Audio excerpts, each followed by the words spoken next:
We're good. We are live, by the way, now.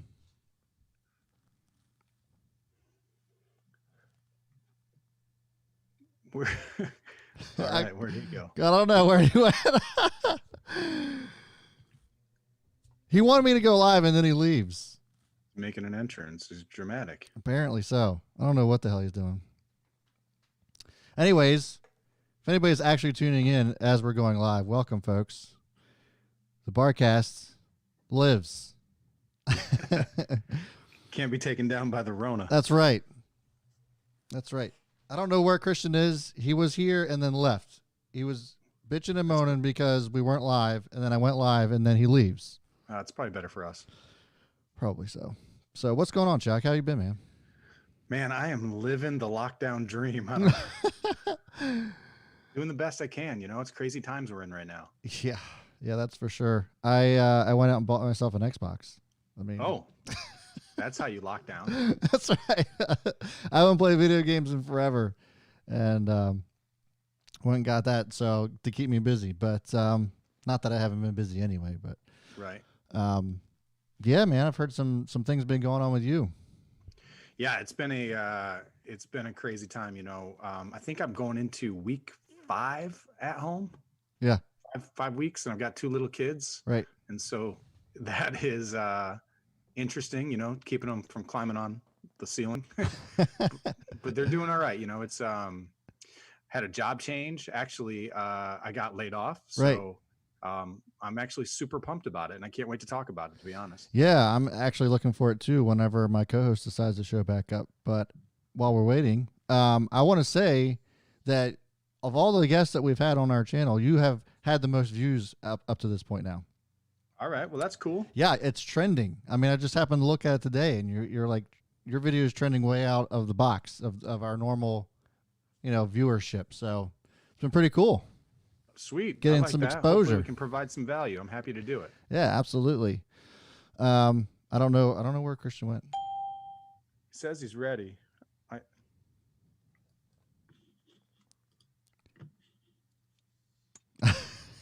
I don't know where the hell he went. And It's the drama. Oh, It's here the we drama. go. Here we go. 6'2", Jesus 203 pounds, hailing from D.C. by way of Puerto Rico, by way of Baltimore. Christ. How much does he weigh? 203 pounds. 48% body fat. Quentin Quarantino. Really? You didn't announce yourself? Go, baby, we out here. Oh my God. Oh, man. Woo! How was that? It was good. That was I'm pretty good. sweating. I'm like, I'm ready. I'm Yeah. ready. I feel like Michael Jordan in his head. Yeah. Now we can begin the Barcast. I gotta say though, Chuck, that the colors on that headset are on point. So here's the story. I have no idea where my headphones are, and these are my daughters. And she's 6. That's the story. That's why I said we shouldn't start live, because I was ready to go in on those. What color that is? Seafoam? It's I would say seafoam green. Some say it brings out my eyes. Yeah, goes good with the hair too. Yeah, well, you know what? My hair, last time we were on, it was a focal point. Yeah. And it was really rocking, and it hasn't been cut, and you can see it starting to. Ooh. Yep, I got little the bit same of- thing going on back party here. in the Yeah. back. Yep, same thing. Can't get it cut now. I was this close to trying to see if I could just get somebody to just come over to cut my hair. There's YouTube videos I've been. Oh, I'm not going that to, far. but haven't pulled the trigger yet. Because this is a moneymaker right here. I was just about to say this is a moneymaker for me, and I don't even trust my own self to cut my own hair. That ain't a How thing. much money are you making then? Oh, none, because I actually got laid off. So no money making. I feel like your guys' hair is easy to cut. Literally, you have straight hair, so just pull it down and. Mine's ends, pretty right? Isn't that pretty how it wavy. Mine's pretty wavy. Okay. It Yeah, I mean, is. I could probably figure it out, but that's what the pros are for. I have a quick housekeeping item. So we're live right I now. could probably figure Yes. it out, but Do you have it set up on gallery view? Yeah. Okay, just checking. 'Cause I know it automatically sets to speaker view. Oh, yeah, I no, do we're now. good. That looks way cooler. We're good. Yeah, it's just so much better with the gallery view because you're not popping back and forth. Yeah, So feels good to be back. it does. It does. And Good to see you it's our guys. Thanks first for having me back. it's our first live stream. Well, I'm convinced that I got wine. I see you got beer. I got wine. Oh, that's a good I'm wine actually too. Drink it. Is it really? Yeah, it's really good. Am I the only one that has Jack? Well, we got it all covered. I got the Mac Daddy bottle too. Yeah, I we got the them end all. of the world beer. Okay. Wine. Yeah, wine, liquor, and beer. Arnie, Simone, that's a good beer. it's really good. Yeah. So, so I'm convinced, Chuck. I have to say this on air. I told Brad, there's something going on. I'm not jealous. Let me be clear, because I have my own bromances. But his level of infatuation with you has me a little bit concerned.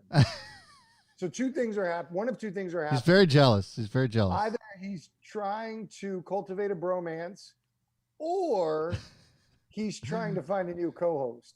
He actually might be doing both. I'm open to either. No remorse for you, man. Yeah, I didn't know you actually had the link to jump on here today. I thought we were keeping that away from you. I'll find a way. Yeah. I'm Quentin Quarantino. That's right. Can't keep me away from anything. That is a good name. By the way, we do have people that are commenting and tuning in live, which are Man, I wish we could see it. yeah. Well, so I'll let you know. Actually, I just pulled it up on my phone. You should pull it up on your phone too. Oh, But Okay. it's Blade Runner. Blade Runner's here. He's watching. My man. Old Faithful. Let that kid up. Now we just need Alan in here so they can just keep arguing back and forth while we're just chatting away. But yeah, so to that point, I was just telling him, I don't know if you were listening because you were muted, taking forever to make your grand entrance. But I was saying how Chuck's video has been the best video that we've had so far on the channel, view-wise. Yeah, I know you said that, and you said it was trending, right? Yeah. Nice. I mean, we're not lighting the world on fire, but it's definitely moving in the right direction more than any of the other videos. What do you guys think? What do you attribute that to? What do you think was good in there? The hair. Totally, yeah, had to been. Yeah. Had to been. You guys both had a good hair day. Yeah. We sure did. I felt strong about that actually. I've been talking about it since that day.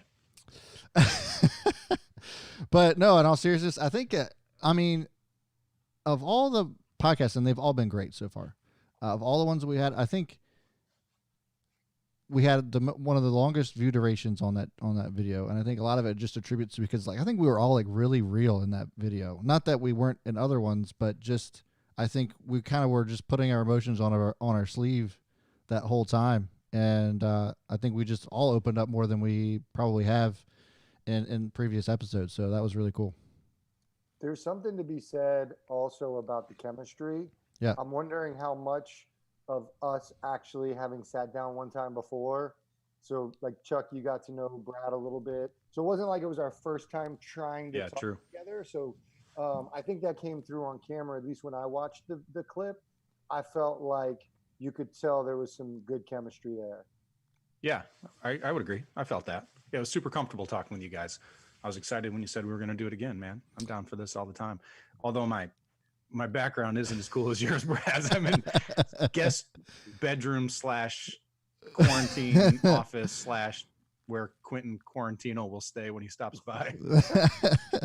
Well, since the last Barcast episode, you actually completed your marathon. We got to start there. Yeah, we can start there. Yeah.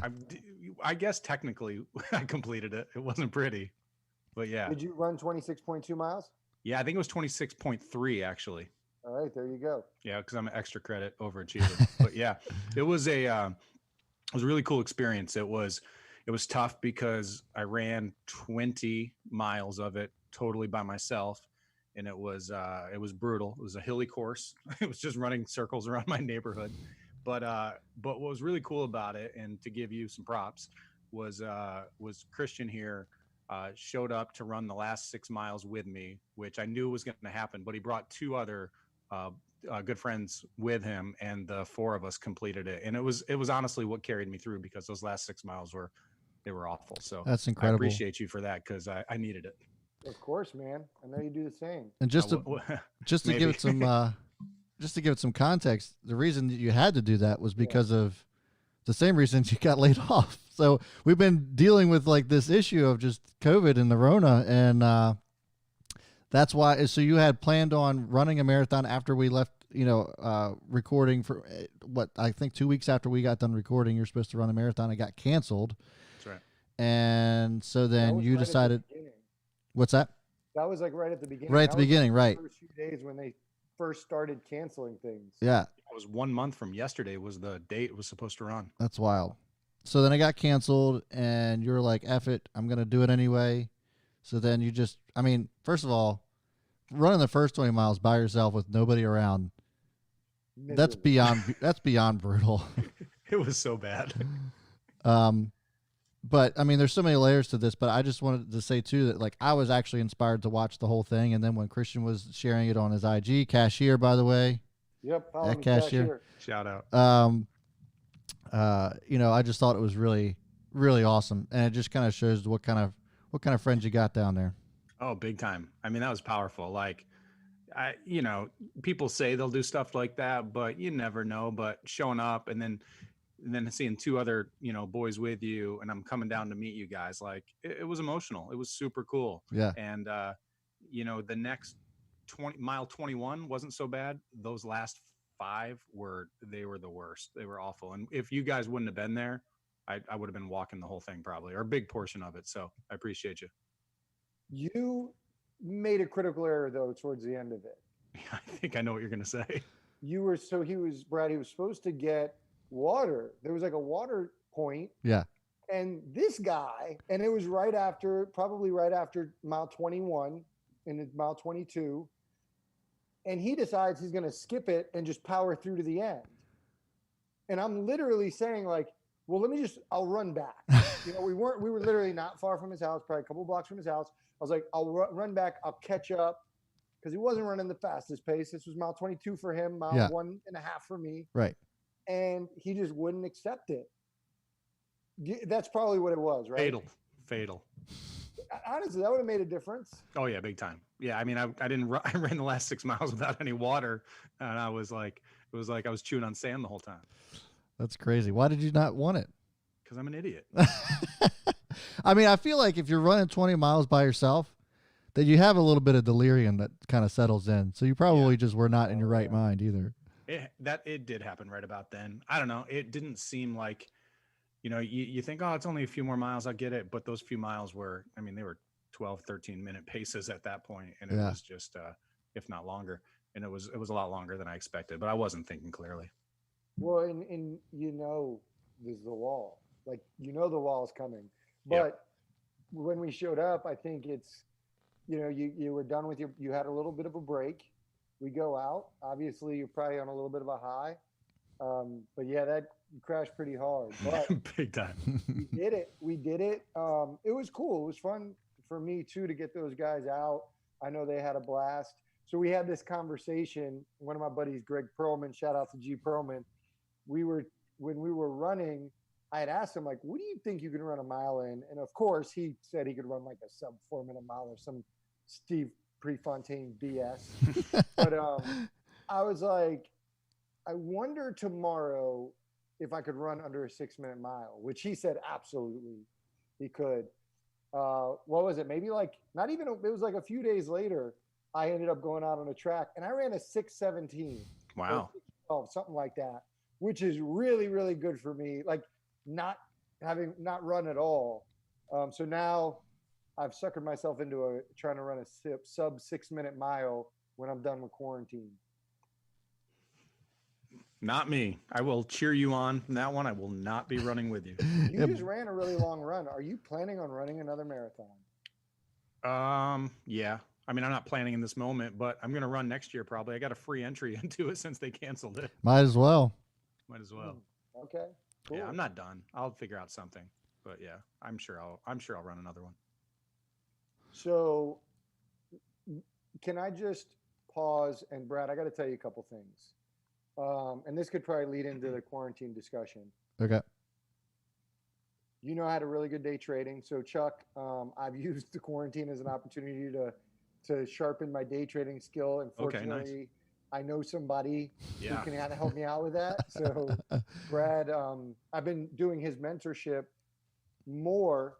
I used to do it. I kind of stopped because I was busy, and then I jumped back into it. But I've kind of dove head first into trading. So my goal getting out of this is my goal throughout this is just really invest time in learning how to day trade. So it's been going really well. So I had a really good day. My goal for a day is just $50. So I had a good day. I made like $160 today.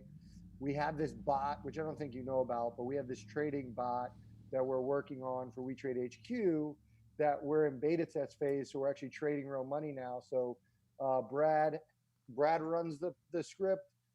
I do, and then 2 other people do.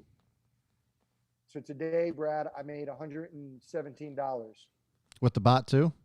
The bot. Damn. So your grand total of what? Almost $300 for the day. Yes, sir. That's a good day. Yeah. It was yesterday wasn't great. Day trading wise, I did fine.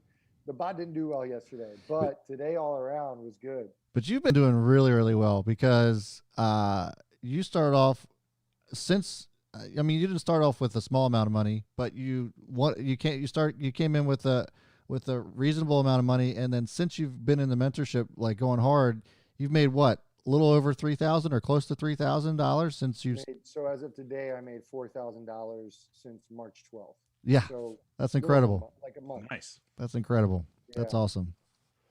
So it's been cool. It's been a really cool experience.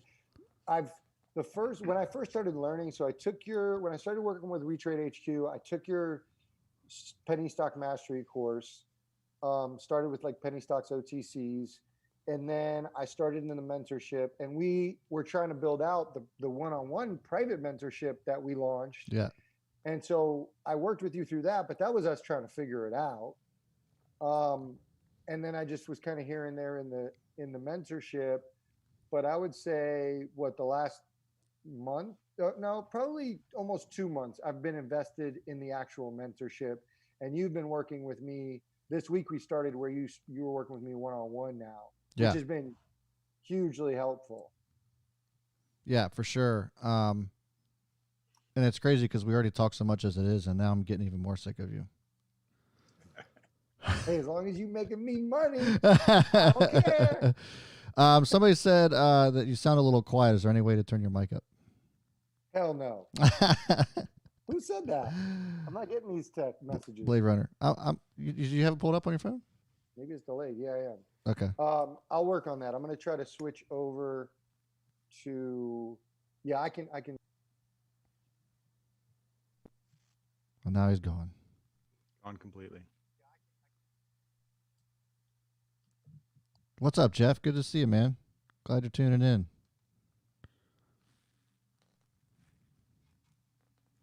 Yeah, we decided to do it live because obviously we're locked up in our homes, and we planned on doing a whole new season down in Raleigh. That'll still be our next season, but obviously for reasons that we have to stay locked inside our home, we decided to do it this way, and we were like, F it, we'll do a live stream too. Works for me. Did you get it fixed, Christian? Well, I just tried to raise it. I'm not sure how it sounds on there. I think it sounds a little bit louder. Oh, shoot. Nope, I know what happened. Now you're quieter. How's that? That's better. Woo! Too bad you don't have one of these fancy microphones that I've got. Well, here, let's make a one. deal. We'll barter. I'll give you some new headphones, and then you give me that microphone. With the head, either way, it works out for me. It's your microphone. So I'll get new headphones out of it. Cool. I'm a hot mess. Yeah, how's that microphone coming along, buddy? I think it's pretty cool. You tell me. Well, speaking of microphones, so we did a really poor job of allowing you to promote yourself last time. So you have a podcast, Build a Better Podcast. I want to know how it's going, but why don't you tell us about it so you can promote it and then tell us how it's going. Oh, that's great. Yeah, would love to. So the Build It Better podcast, I started it last fall, and it's lost a little bit of steam as I've gone through a whole little transition here. But I've got, I don't know, a dozen or so episodes. The focus of the podcast, it's a personal and professional development podcast. I basically started it helping myself navigate through midlife, struggles of midlife. I had my best friend of almost 40 years I've known since I was 5, 6 years old pass away unexpectedly, just dropped dead in the grocery store. I was in a bad car wreck. I totaled my car. I hurt my back. The business I was building for 7 years gone in a flash. I lost that. So I had all this loss that just kind of hit me pretty hard, and not knowing how to navigate or work through that, I found myself stuck. I found myself kind of just floating through life. And I used to be pretty motivated, pretty focused. I'd been building businesses, and now I'd kind of lost it. I just didn't care. I resigned to getting a job and was just going to just cruise, to be honest with you. And I was in a lot of pain every day. I was mental pain, physical pain.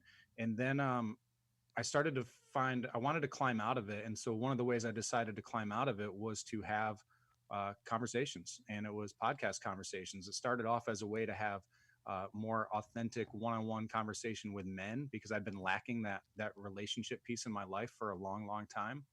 And it just evolved into, now there's women on it as well. The focus is just having real, authentic conversations about life and business. And I'm having a ball doing it.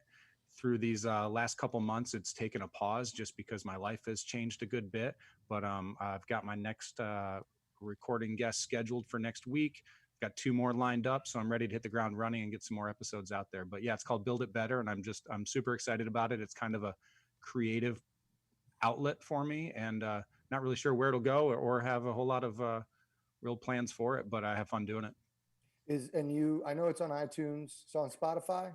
Yeah, it's everywhere. I think okay. iTunes, Spotify. I don't know what other locations there are, but I think it's on all of them. Yeah. Well, I think I was a guest on episode 2. Yeah, you were. That was a good one. So yeah, shout out to actually, you. I was about to say I love that one. I listened to that one too. It was great. It really was. And I think when I first started, it was really the focus was going to have just one-on-one conversations with men, just trying to get deeper. I didn't really have strong male role models in my life growing up. Didn't really have a lot of mentors in my life. And so I feel like that area had been lacking. So it's something I wanted to have for me, but also to record and put out there for other people that maybe were in a similar situation that didn't have a go-to mentor or go-to role model. And you and I have kind of played that role a lot for each other, I think, through the course of our lives here, Christian. And so it was really great to kick the whole thing off with you and get it going in that direction. And it's evolved a little bit since then, but it's still pretty much the same.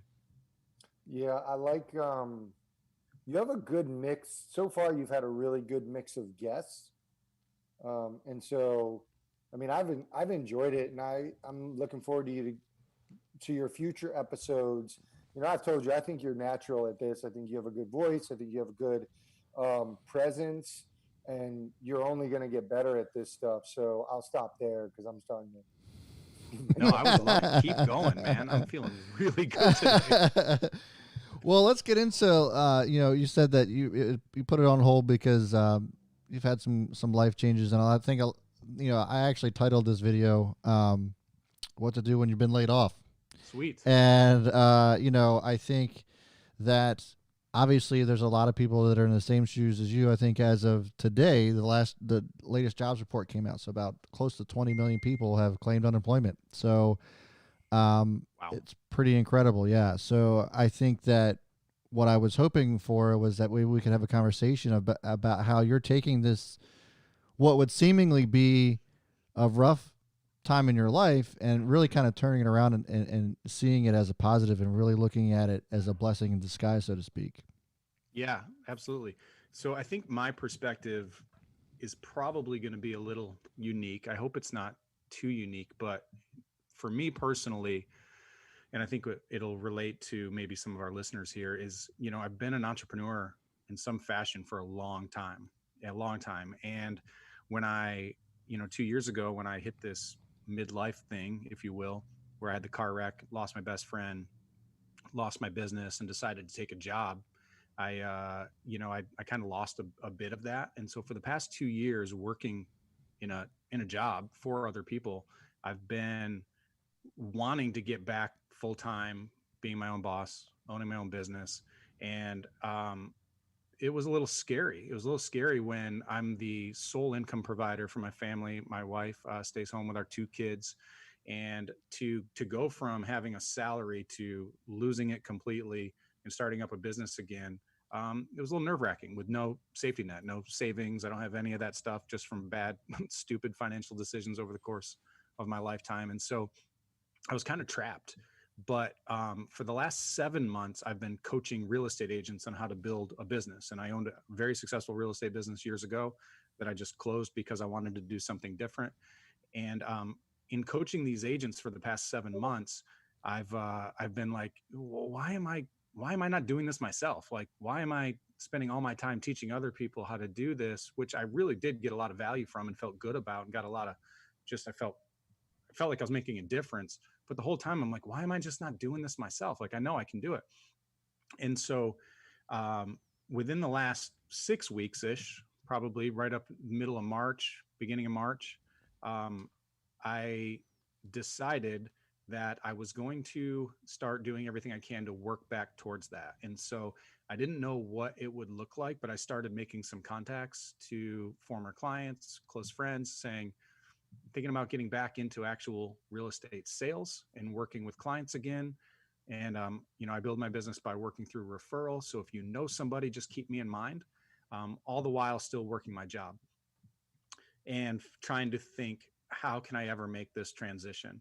And on towards the middle of March, end of March, the owner of our company and our whole management team got together, and we were putting strategies in place to deal with a possible pretty big reduction in the real estate market. We were planning for 50 to 75% downturn, and what do we do to get through this? And we were making, I think, really good ideas and thoughts. And the owner of the company, who is very, very open to feedback and working with the management team, said, okay, great. These are all great ideas. I'm going to let you guys know what I come up with tomorrow. And the next day, which was April 1st, I kind of thought it was going to be an April Fool's Day joke, which it wasn't. He laid off myself and our 2 other higher level executive managers to basically save the company, because that was where the most cash was tied up. And so I don't fault him at all. I was really relieved. And that's why I think my perspective is a little bit unique. I was probably 75% relieved, because now I'm like, now I can do what I want to do. I can go back into working with clients again. And I've got a little bit of a safety net now. It's not a lot, but with, being laid off due to this coronavirus and being able to apply for unemployment, it gives me a little bit to not be totally freaked out by it. So 75% relieved, 25% freaked out. Yeah, I think that it's a really interesting perspective, because it's almost like you kind of been set free almost, in a way, and you were kind of forced into this situation. Whereas, like, if you were still comfortable, maybe you would have thought about sticking around a little bit longer. And maybe, especially if, I don't know what kind of structure was going on with the company that you were with, but, if you were being offered promotions or, raises or what have you, it may have slowed up this process a little bit. So I think that your approach is kind of like, okay, well, now I've been forced into a corner, so to speak. And, I think obviously with you having previous experience as an entrepreneur, you're probably less freaked out than most people probably would be. But, I think that it brings a really nice, refreshing perspective for somebody who might be going through the same thing. And maybe they were thinking about starting their own business, but now all of a sudden they have this great opportunity. And instead of seeing it as something that's like a terrible thing, looking at it as, well, now I get to start something that I've always wanted to start, and because my hand's basically been forced into it. Completely. I tend to repackage most things. And so I'm trying to use every opportunity to find the good in this whole situation, being locked down and losing my job and all of that. And I can define it however I want. You know, I can make a phone call to somebody tomorrow and have the perspective, hey, I lost my job. If you know somebody that wants to buy a house, let me know because I really need it.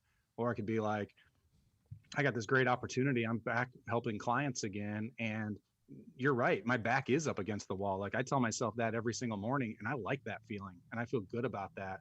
And so now I'm like, I'm completely motivated to get out there and build this thing again and never leave my future up to someone else again. There's something addictive about that, right? I mean, Big just time. always having your back up against the wall. I feel as if there's no better motivation than something like that. Yeah, I tend to operate pretty well in that position. Yeah. Yeah, I was thinking the same thing. With just, you know, we know that if we put our back against the wall, that oftentimes we'll be able to fight out and get on top. It's easier to say, but like when you're actually making a paycheck to say, okay, I'm going to give this up. It sounds nice, but usually something like this has to force us. So hopefully you'll look back and this will be like the blessing in disguise. Was like, oh man, no doubt, it's totally going to happen. Like I'm 100% confident in my ability. I'm 100% confident that this is what had to happen. I'm even going to go as far as say on some weird level that I'm going to take 100% responsibility for the coronavirus, the whole damn thing. Like I manifested this thing to happen right now. So sorry to everybody else that's been affected by it. I think it's my fault. Oh man, that's awesome. You know what? Go ahead. I was just going to say that, you know, I'm sure you probably had several defining moments in your life, and to that end, you know, I think that this will be interesting to see how this plays out, because if you do end up, you know, killing it, which I have no doubt that you will, you know, this will be an amazing story to tell your kids, and this will be something that they could really just kind of look up to, you know, when they start to getting into world of work, or maybe one of them decides they want to be an entrepreneur too, you know, just being able to see that their own dad was able to, you know, basically take that risk and have the courage to go out and do what it is that you're doing. I think it's going to be really awesome. Yeah, I definitely want them to see that. And they're young, but I talk about it with them all the time. I mean, they're 6 and 3, but I tell them why dad's home and what that means right now. And they remember a lot more than you probably think they do at that age too, you know? I would agree. I totally agree. So it's interesting you said about sort of taking your destiny in your own hands or taking control of your own destiny. This situation has made me sort of look at my business. And the funny thing is that even though I'm a business owner, I'm an entrepreneur, I've realized how little control I am of my business. And I don't know how much different it is than if I was getting paid by somebody. And that was, to be honest, when I talked about learning how to day trade, the big impetus was I can control that. I can't control the market, but I can learn it, and I can, you know, I'm not going to fire myself from day trading. So I had this realization, and I don't know where I landed on it, but having a client, I don't know, I may be in a worse position than having a 9 to 5, because it's like, even you, there's always business you could pursue, and there's always going to be houses on the market. And I'm not saying it's going to be easy or not, but there was this realization for me that sort of opened my eyes, because being in hospitality is a challenging thing for this situation, and being a business owner for sure. Yeah, I think just off the top of my head, and maybe I'm off base here, but you know, control is relative or an illusion or something. Like we have as much or as little control in our life as we want to believe we do, I think, you know. And so, you know, starting, like I've started, if you this is kind of funny, and my wife gives me a hard time about this, but when I first got my real estate license, it was in 2008, right? Recession, everybody's like, you know, things are collapsing, the housing market's, you know, whatever, terrible, loan industry, terrible. Real estate agents are running for the exits, like, you know, they're just getting out of business, and I'm like, I'm going in, you know. And so then I do that. I build a business for 5 years, and then I take a break from it to start another business. Well, I'm back now, 2020, right, in the middle of another terrible time to technically start a real estate business. But I'm seeing this as a huge opportunity. Yes, 50 to 75% people or less people are listing their home for sale right now. Yes, people aren't going to look at homes because it's dangerous potentially, because everybody's locked in their house. There's things that like they're not just going anywhere, right? And so there's all these reasons why this is a terrible time to start a real estate business.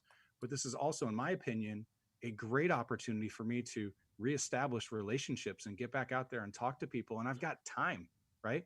I'm spending 4, 5, 6 hours a day just making phone calls, connecting with people, not saying, hey, do you want to buy a house? But I'm saying like, hey, how are you? How's it going? And I'm just setting myself up for, this thing's not going to last forever. And real estate's going to be the thing. Real estate and small businesses, restaurant industry, I think are going to be things that carry us out of this thing as soon as it's safe to do it. And so I'm just setting myself up right now to be that person that when people are ready, they're like, that's the guy that was there for us when this whole thing happened. So I feel like I've got tons of control right now. I can't control the real estate market, right? I can't control lending, but I got a lot of control on what I can do every single day. And that's enough for me to maybe convince myself or trick myself that I'm in a better spot than I am. But that's the only way I can do it to survive, because it is tough right now. I can't imagine coming out of this because like we've never experienced anything like this, but I have this belief that like there's two parties here. There's the parties that come in and they're like they're working on themselves, they're working on their business, they're just doing work because it's easy, as you know, when nobody's standing over you, it's easy to just kind of like slack off. But if you can have the mental fortitude to like make yourself better out of this, and that's where, I mean, I feel like it's probably safe to say all three of us, but like I'm determined that I'm going to come out of this better. And the cool thing is, well, I would say the silver lining, I don't want to say the cool thing, but the silver lining about the situation is there will be a point when we come out of this and it'll be tangible. So this is a great opportunity to say, okay, what can I do in this time and what deliverables or outcomes do I want to see out of this and work towards, because we're not going to have this much time again until we retire, realistically. Yeah, I agree with that like 100%. I think we live in a world where you're always just running around like crazy and you never really kind of just take time to stop. Mm-hmm. And this is allowing us an opportunity to do that and kind of think about what it is that we really want out of life. And, Chuck's doing that. And I think, Chuck, you're a prime example of what it is to be able to just kind of slow down and think about what it is that you want to actually do and then actually going out and doing it. And there's a couple of things that I wanted to kind of come back to when you were talking about getting into real estate when everybody's getting out. And I like to compare that to obviously stock trading because that's what I do. I tell people all the time, you got to run to the fire. Yeah. When everybody's getting out, that's when you should be buying. You have a lot of these stocks that have been hit really hard in the market, and like Amazon. Right. Well, they were. Amazon was down down to 1,600 points, and now it's up to 2,400 today. And Christian took advantage of that because he knew that you're supposed to be running to the fire and not away from it. So, and I think, in my opinion, you'll probably end up coming out on top as far as that's concerned, because that mentality, I think, just doing what everybody else isn't doing, there's something to be said for that. And the other thing I'll say is that we always talk about this on this channel about building relationships, and you haven't done anything to sell anybody a dime right now, right? But you're building those relationships in order to be able to hopefully earn their business one day down the road. But if it doesn't, the thing of it is about people like the three of us who love to build our businesses on relationships is that of course you want their business, but it doesn't necessarily, make or break you. Like if you made a personal connection with somebody, that's going to turn into something, whether it's business related or not. And it ultimately, I think we all agree that it really is the key to the success in any business. Doesn't matter what it is or what you're doing.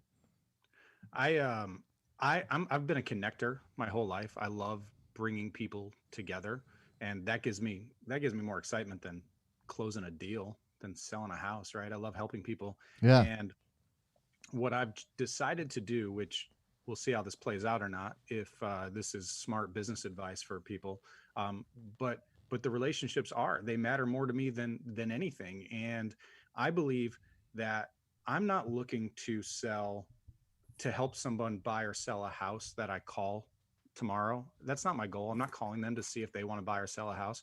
What I'm doing is I'm trying to deepen the relationship so that when they hear of somebody that's thinking about buying or selling a house, I'm the only person they think of. Yeah. Because I'm there for them. And I wasn't like, hey, do you want to buy a house? Do you want to buy a house? Do you want to buy a house? It's not that. So I'm taking, probably without exaggeration, 3 to 4 hours every single day and just making phone calls. I'm making 30 to 50 phone calls a day. I have been for 2.5 weeks. In the phone calls, I ask 4 questions every time. And the 4 questions are, how are you? How has life changed for you since this whole thing started? Is there anything you need right now? And is there an ideal referral I can give for you? Those are the 4 questions I ask every single time. And without fail, as we're having the conversation, people ultimately ask me, well, how are you? And what are you doing? And what can I do for you? And that's just the way people are. They mirror, right? And they want to give back if you're trying to do something for them. And so my whole motivation is to connect with people and see how I can help them. And that just comes back. It just does. And it's not about me trying to sell them anything, because I don't want that. I'm not looking for that. 100%, man. And I can, the people that are watching this right now, as we're live, Jeff, or at the Rural Dad and Blade Runner, these are Alan. These are people that I've actually made personal connections with. And, you know, I already have their business. If we want to get down to it, I already have. So, but I've grown so close to these guys that I know that I actually helped Jeff at the Rural Dad. He's been starting his YouTube channel, and, you know, I've been super supportive in that. And it's actually cool to see him do something that I'm trying to do. And then we kind of like share ideas and stuff like that. And it's more than just creating business. It's more for me. And it sounds like it is for you. It's more about fulfillment than anything else. And, you know, earning business and making some money on the side of is more of like a byproduct of just building those relationships. And with Blade Runner too, I mean, I had personal conversations in relationships with all these guys that are commenting right now. And it's really an awesome thing to see. And I know that I'll have these relationships with these folks, for as long as I'll be around. Yeah. Here's my business strategy. Be a good human. Yeah, right.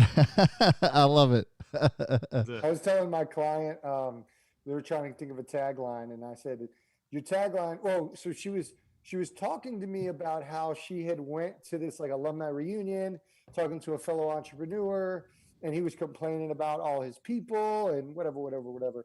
And I was like, leadership just boils down to just give a damn. Like, just give a damn. That's it. If you care, that'll come off, and people will appreciate that. So I said your tagline should be just give a damn. A good one. I love that. I want to, Chuck, I love that we're doing this because we can do whatever the hell we want. Right? Yeah, let's do whatever we want. So we can try some things I've been wanting to try. So I'm going to put you on the spot. One of the things I wanted to leverage from this Barcast is not just to talk to entrepreneurs, but, you know, I do coaching. Brad's an entrepreneur. He teaches. So I feel like there's a value exchange that could happen. So I want there to be an opportunity for you to be able to ask questions that are on your mind and us not just direct the conversation. Moving forward, what are you thinking about, or what are there any questions that we can work through with you? Oh, that's awesome. Yeah, I think that's really cool. You know, for me, I think the biggest questions I have for where I'm at in my life right now would be, all right, well, you know, let's get real. So, you know, I feel like I'm a great business starter. Okay. Mm-hmm. And whether I have ADD, or I get bored easily, or I just like to build and I don't see things through, whatever it is, I'm not quite certain yet. I probably need to spend some more time in there. I guess the first thing I would want to talk about would be, what are some helpful ways or key things that I can do to really see something all the way through? And I don't know if, you know, you don't really know that till you're at the end, right? Because you guys are all in the middle of building right now too. But, you know, I built a real estate business for 6 years, 10 years ago, and then just changed directions because I saw something shinier, right? So this time around, what are some tips you can give me to really, you know, stay focused, keep my eyes where I want them to be, and to build this thing like I know I can? I like that. Brad, do you have anything? I mean, I think that the way that you're starting out with, just and again, and just go back to the relationship part of it, but like, what I've been able to do is kind of talking about and going back to maintaining the relationships and just making sure that you don't, get lost. It's really easy. And I know that you know this, but it's really easy to get caught up in all of the business stuff that you have to do, that you start forgetting about the people that got you there.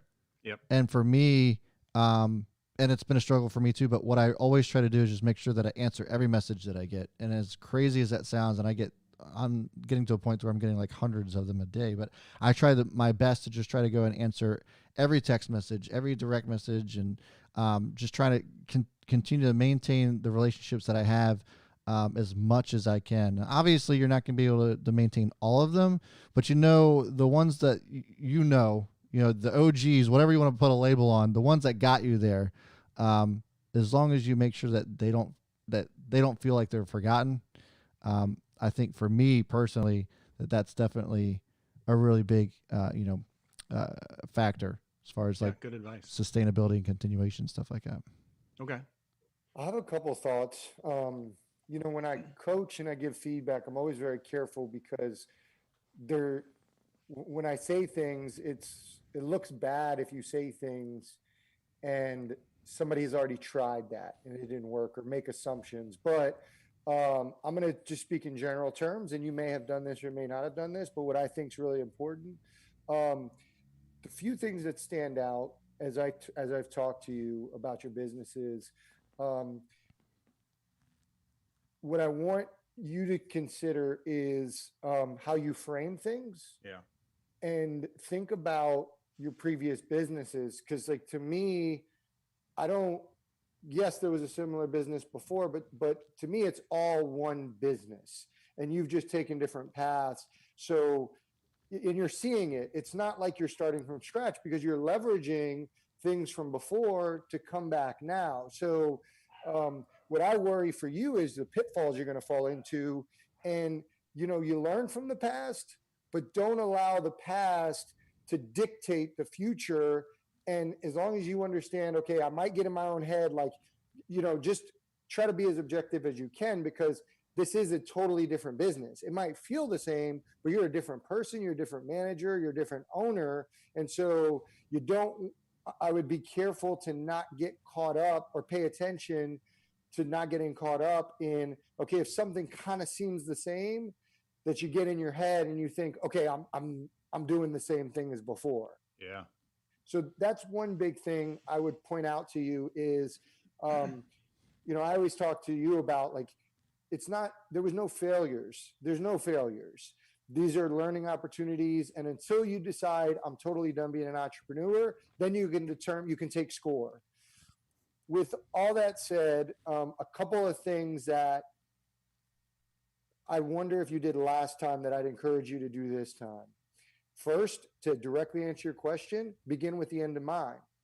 Determine what success looks like, right? A lot of people start businesses, but they don't really think about the exit. So you could say you didn't get it to where you wanted it to be, but my question to you is, or would have been where did you want it to be? How clear was it? Or were you just going and just taking it where, like normal business owners do, they take it wherever they think they need to go to. If you begin with the end in mind, then you can measure against that. And that might be a stage. That might be I want to get to a point where I have a second employee and this amount of money. And that's what success looks like. Well, once you get there, if you need to reset expectations, do that.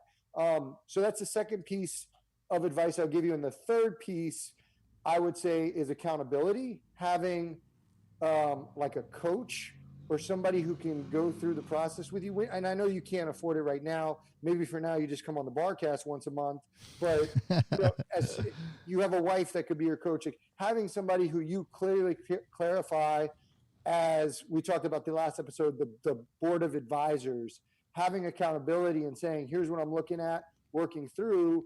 And so you can give them that end goal, and we're working towards that. So those are the big three I would point out. I'm going to sit back down because my ass would hurt. No, that was good. And I do have a coach. I have a real estate coach that I work with. So, perfect. But that's great advice. And before I probably, you know what I think of? Have you ever seen that?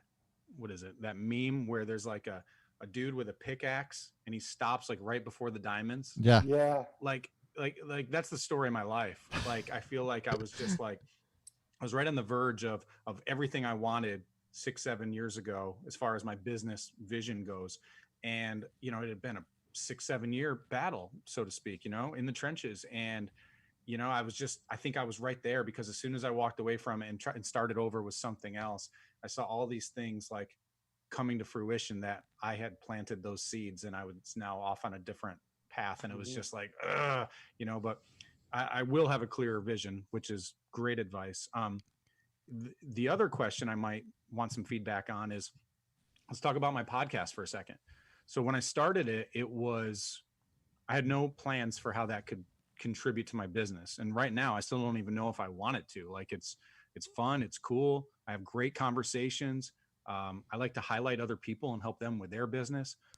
I'm wondering if your feedback would be, should that be an opportunity should I use it to grow my business?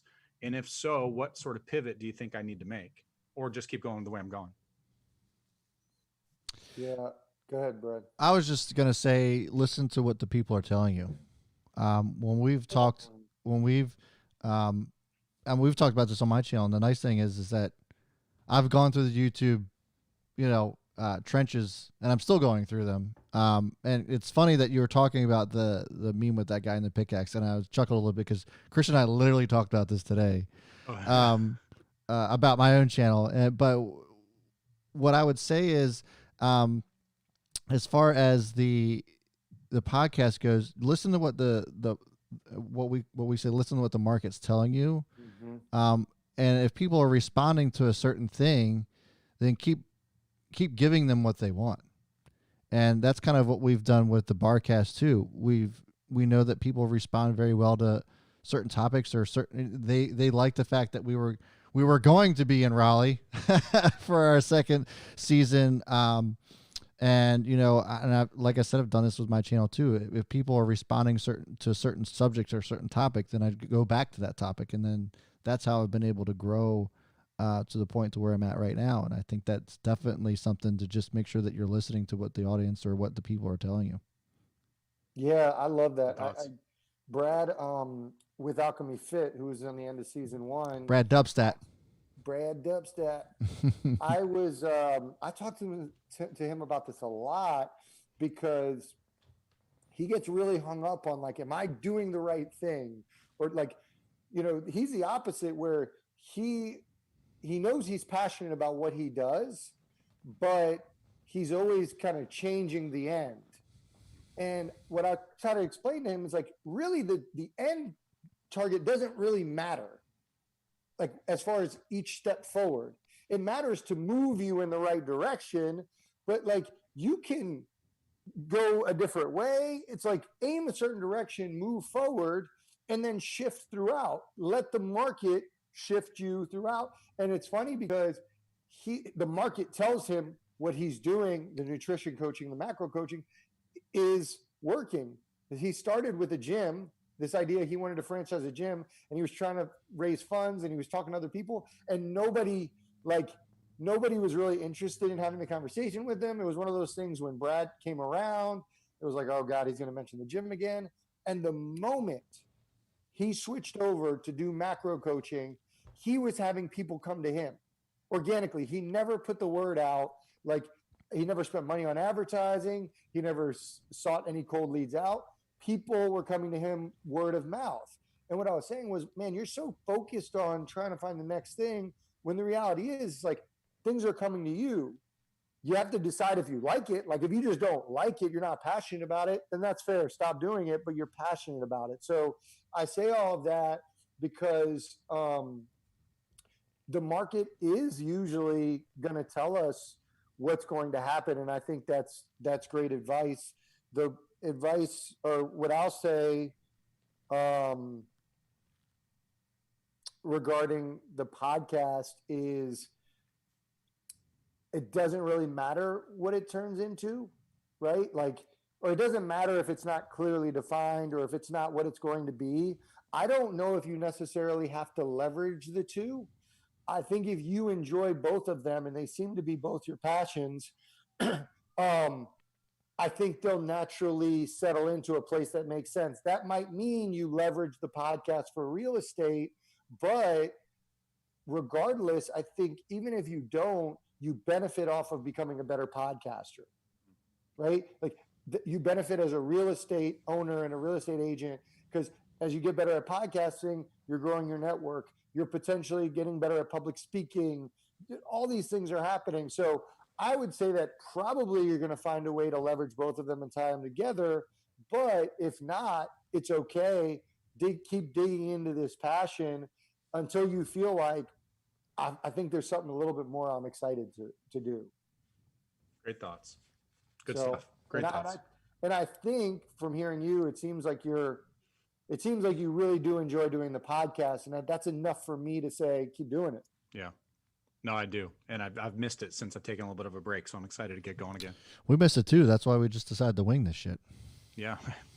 It is, man. You know, I mean, I'm just going to, I don't mean to cut you off, Christian, but I miss this, man. I really do. What do you miss? Do you miss the Not Barcast? Do you miss me? I miss Chuck. I knew it. That's on record.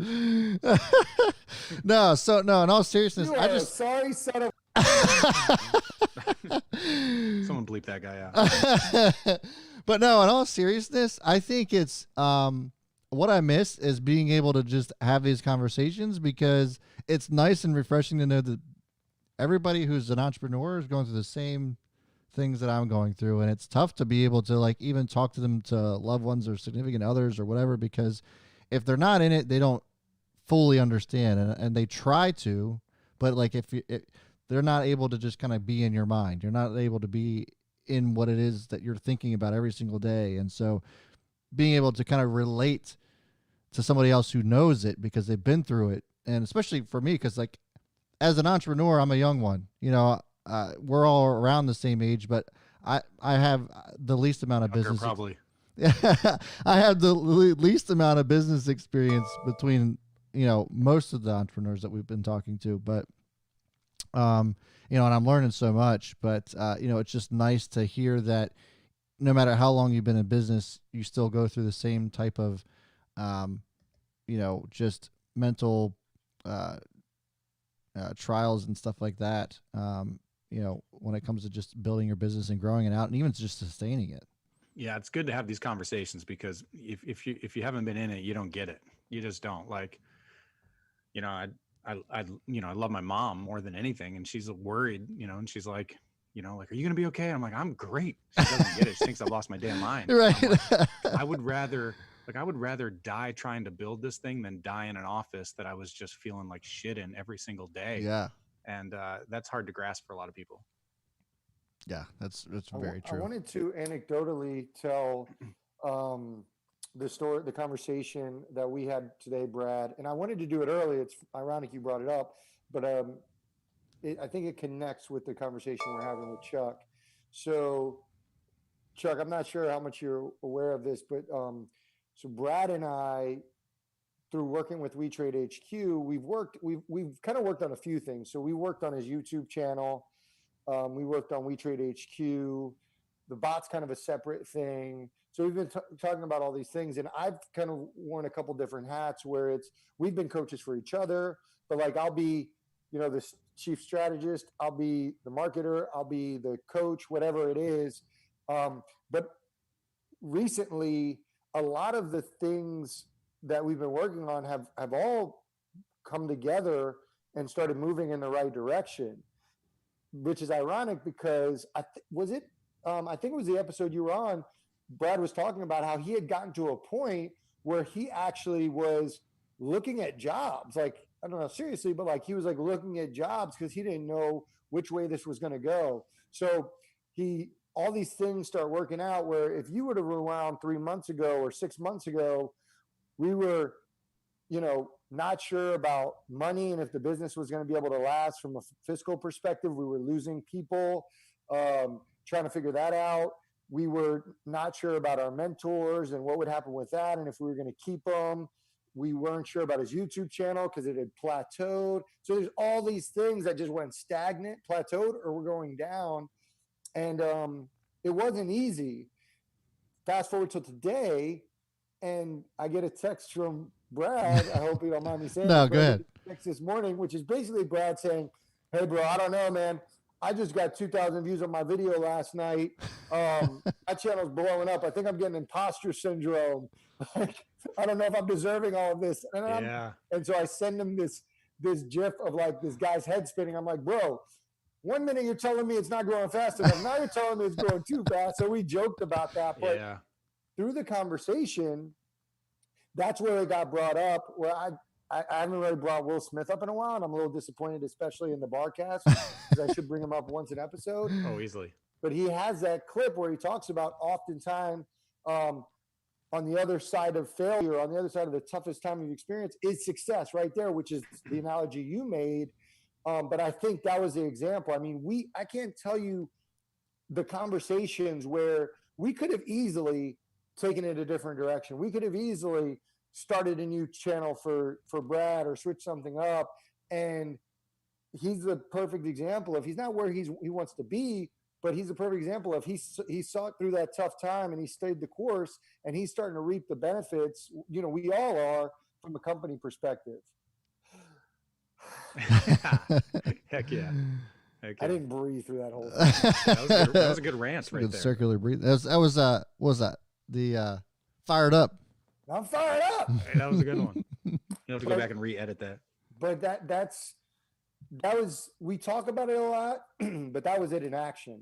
It really was just, I mean, his channel's blown up. He was stuck at 10K. And then when he finally broke through 11, he just shot up through to 12K. Yeah, I'm over 12 and a half, and I've gained 1,000 subscribers in the last month. Yeah, you're welcome. Yeah.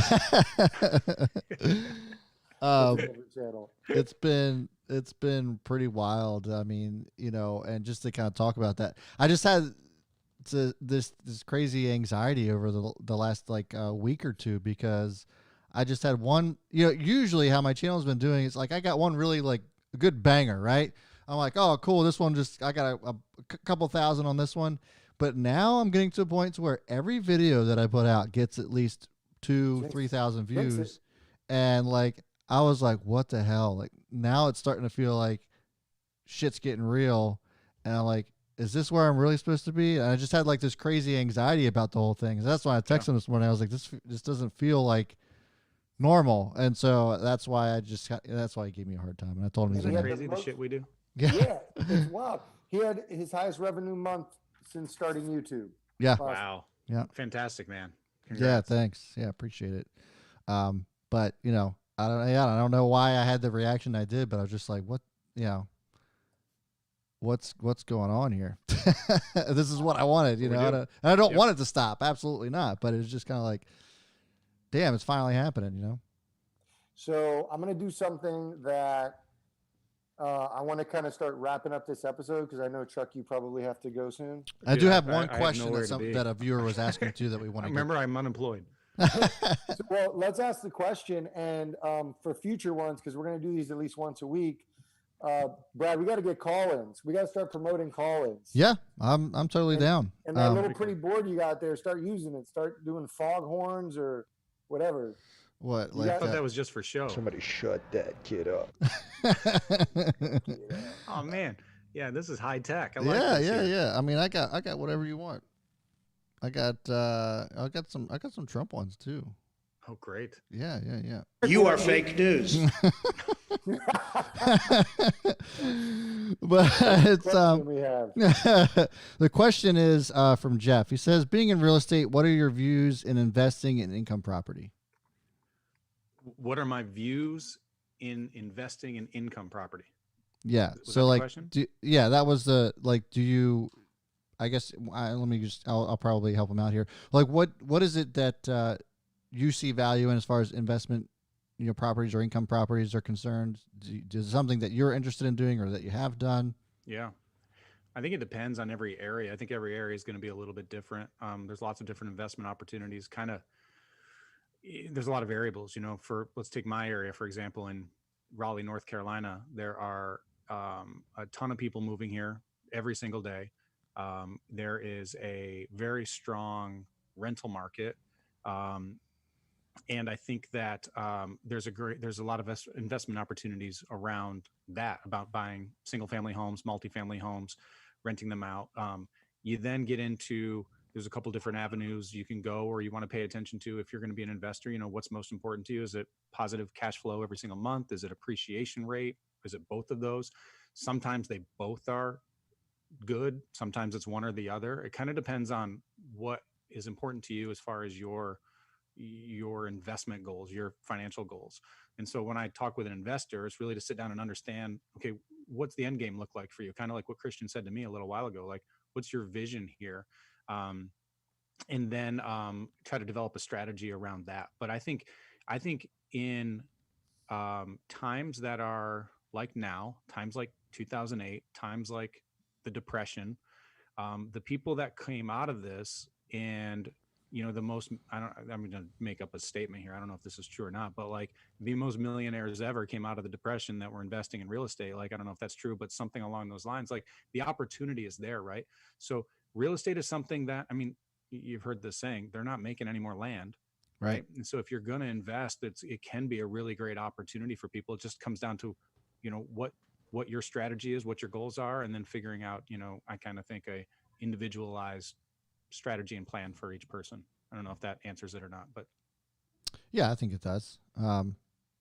Just said, he just responded. He said, as soon as I can afford to, I'd love some properties. He lives in Canada, by the way. So yeah, okay. I think even less land to go.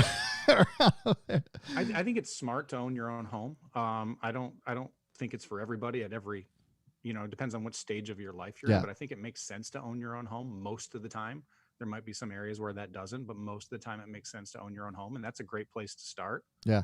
And then if you can go into investment opportunities from there, it kind of just depends on what's important to you and what your comfort level is and risk and all those sorts of things. That it's just different for every person. For sure. Appreciate the answer. And thanks for the question. Thanks for the question. Jeff. Yeah. I can't wait till we get people calling in. I know, that's going to be awesome. How do I want to do this? So what I want to do is, you already answered the last time you came on, one piece of feedback you'd give to an aspiring entrepreneur. So I wanted to do something a little bit different, and then we'll get into the toast. Did everybody prepare their toast? Yes. Kind of. I've been put on the spot a lot today by you, so no preparation for any of these questions or toasts or anything. So for the record, my toast, I wrote it up while we were doing this, so we're all in the same boat. But I wanted to do something for you, and I want you this. I hope just humor me, right? I don't want you to think. I usually do. I want you to talk to yourself right now, right? Okay. And so, as you move forward, if we know that there's going to be ups and downs and there's going to be stopping points or whatever. So what do you say to yourself when you get to look back on this? If you're like going through it and you're like, all right, I know where this is going to be, like there's going to be a stopping point or whatever. What would you say to yourself? And I want you to say it to yourself now, and then I'm going to send it back to you whenever you're going through it. Yikes. I would say the thing I would say to myself is basically your advice that you gave a minute ago. And it's remember why you're doing this, and you're closer than you think. Remember why you're doing this, and you're closer than you think. Because if I can remember why I'm doing it, why I'm going through the hard things, and I think I've got to start there. So I'm gonna have to get really crystal clear on what my new why is, because I think I've maybe not dialed that in for this new stage in my life. But if I can get crystal clear on why I'm doing this, and then I can remind myself that it's right around the corner, because I think it is. I think that'll help. And then I won't get distracted by the shiny things. That's awesome. I love that. Damn, I'm good. I'm so good. It's got to be my daughter's headphones. That's seafoam green. Those headphones. Those headphones. Yeah, and this one's shorting out, so I'm trying to keep it together. All right, is it toast time? I haven't had a sip of liquor since the last Barcast recording. Really?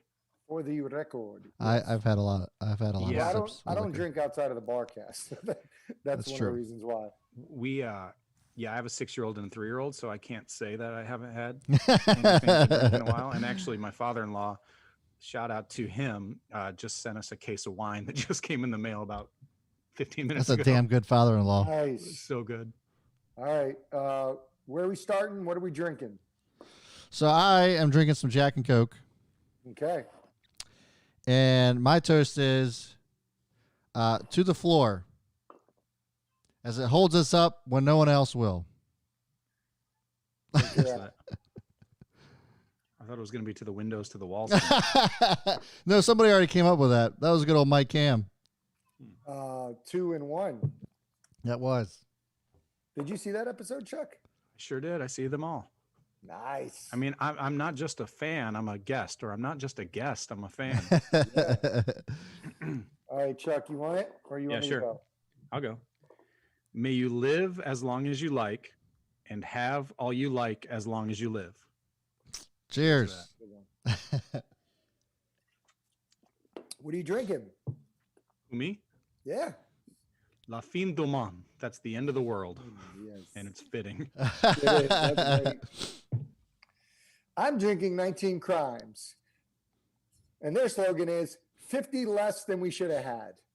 Let that sit. Let that sit. All right. That's now a that we good got that out of the way. Here's my toast. You know I like originals. Yeah. You know I like to reference our guests, so this is what I have today.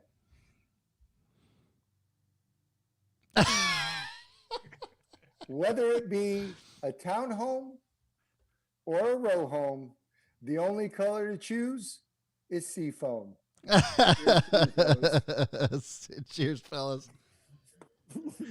Oh man. We're never gonna let you down on those. But hey, I love those headphones. They almost match this. So That's true. either send me the headphones or I'll send you this Yeti. Shout out to Yeti.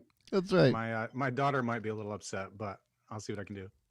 Now her headphones are on YouTube forever. I'll send you this. And what's ironic is the cup I was using. I don't know why I'm making fun of anybody. Apparently this is the color of the day. Yeah. That's hilarious. I love it. No, it's all good. All right, guys. So, Chuck, again, man, thanks for your time. I appreciate you. You know, every time we've had you on, the 2 public times that we've had you on, and the time that was not public, it's been great. So I really appreciate your time. I know that there's a lot of people that got value out of this. If you guys are watching right now, I see 13 of you watching live. Would certainly appreciate a thumbs up just to kind of show us some support. We really would like to grow this thing. Christian and I have talked about lots of times is like, you know, just making this just our thing, you know, maybe when all the dust settles, maybe we just go out and just start talking and getting stories and stuff like that. So in order to get that started, we need that thumbs up, and we need subscriptions too. So if you guys want to subscribe to this channel to see more content like this, I think we'll do another one. If we're still stuck in our homes, we've already talked about having more people on like this. So we're just going to keep it rolling however we can. I want to get more people on. So if any of the viewers want to see a past guest on, we can get them on. If there's a topic they want, we can discuss that topic. I wouldn't mind continuing to have Chuck on. So if they want to see Chuck again, yeah, see how that hair's going. Absolutely. They can do that. Is Ritmo Caribe on? Is Ritmo Car on? Can you see the list? I don't see. Damn. I can't see who's on now. I see Hope's there though. Hey, Hope, what's going on? Hope showed up. I've loved this, guys. You got a really special thing going. So anytime you want to have me on, this is fun. Let's do it. I appreciate that, man. Thanks so much. Yeah, we can get you on as much as possible. So with that said, I'm not going to screw this one up. Chuck, tell them where to find you, brother. You can find me on all platforms at Chuck Belden. I'm on the Facebook. I'm on the IG. I'm on the Twitter. The TikTok? I'm on the TikTok.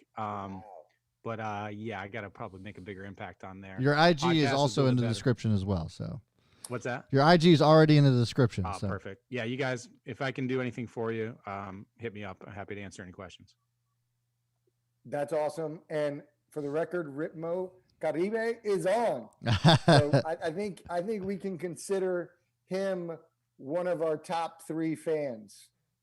I don't want to put him in any order, but he's always the first comment usually. Nice.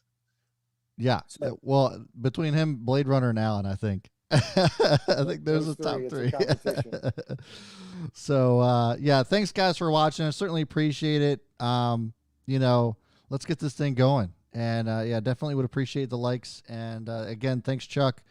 I guess thanks, Christian, too. Thanks. And remember, if you don't drink Jack, you're an ass. You're an ass. Thanks, guys. Thanks, guys. Have a good one. All right. See you, brother.